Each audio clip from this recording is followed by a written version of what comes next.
بسم اللہ الرحمن الرحیم۔ السلام علیکم۔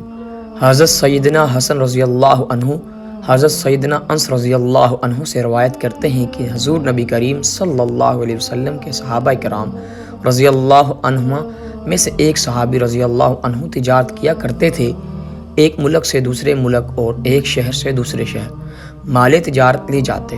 وہ بہت متقی و پرہیزگار تھے اور ان کی عادات تھی کہ اکیلے ہی سفر کرتے۔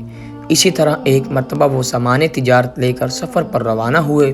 جب ایک جنگل میں پہنچے تو اچانک آہنی ذرا پہنے ایک مسلح ڈاکو نے آپ رضی اللہ عنہ کو روک لیا اور کہا، اپنا سارا مال میرے حوالے کر دو اور قتل ہونے کے لیے تیار ہو جاؤ۔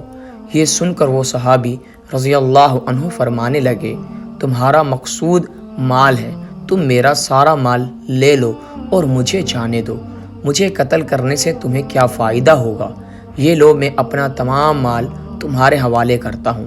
یہ سن کر ڈاکو نے کہا، میں تمہارا مال تو لوں گا ہی مگر تمہیں قتل بھی ضرور کروں گا۔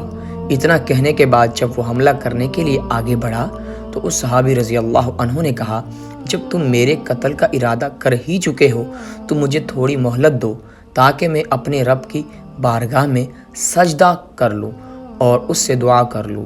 یہ سن کر ڈاکو نے کہا، جو کرنا ہے جلدی کرو، میں تمہیں قتل ضرور کروں گا، جلدی سے نماز وغیرہ پڑھ لو۔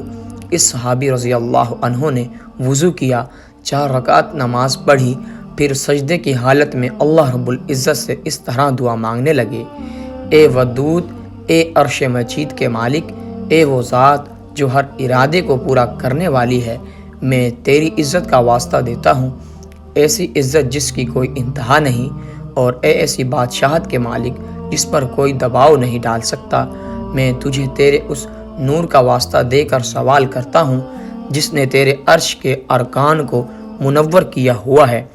اے میرے پروردگار، مجھے اس ڈاکو کے شر سے محفوظ رکھ، اے مدد کرنے والے میری مدد فرما، اے مدد کرنے والے میری مدد فرما، اے مدد کرنے والے مدد فرما۔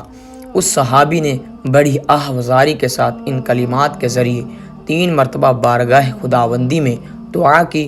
ابھی وہ دعا سے فارغ بھی نہ ہونے پائے تھے کہ ایک جانب سے ایک شہسوار ہاتھ میں نیزہ لیے نمودار ہوا اور اس ڈاکو کی طرف بڑھا۔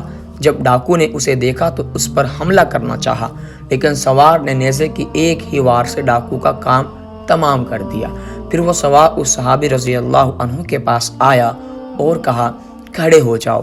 یہ سن کر وہ صحابی رضی اللہ عنہ کھڑے ہوئے اور اس سوار سے کہنے لگے، اے عظیم شخص، میرے ماں باپ تم پر قربان ہوں، آج اس مصیبت کے دن تم نے میری مدد کی ہے، تم کون ہو؟ سوار نے کہا، میں اللہ تعالیٰ کے فرشتوں میں سے ایک فرشتہ ہوں اور 4تھے آسمان سے آپ رضی اللہ عنہ کی مدد کے لیے آیا ہوں۔ جب آپ رضی اللہ عنہ نے ان پاکیزہ کلمات کے ساتھ پہلی بار دعا کی تو آسمان کے دروازوں کی آواز ہمیں سنائی دی۔ پھر جب دوسری مرتبہ دعا کی تو ہم نے آسمان میں ایک چیخو پکار سنی۔ پھر جب آپ رضی اللہ عنہ نے تیسری مرتبہ یہی دعا کی تو ہمیں یہ آواز سنائی دی، یہ ایک پریشان حال کی دعا ہے۔ لہٰذا میں نے اللہ تعالیٰ کی بارگاہ میں عرض کی، یا رب العالمین، مجھے اس مظلوم کی مدد کرنے اور اس ڈاکو کو قتل کرنے کی اجازت دیں۔ چنانچہ میں نے اللہ تعالیٰ کے حکم سے آپ رضی اللہ عنہ کی مدد کرنے کو آ گیا۔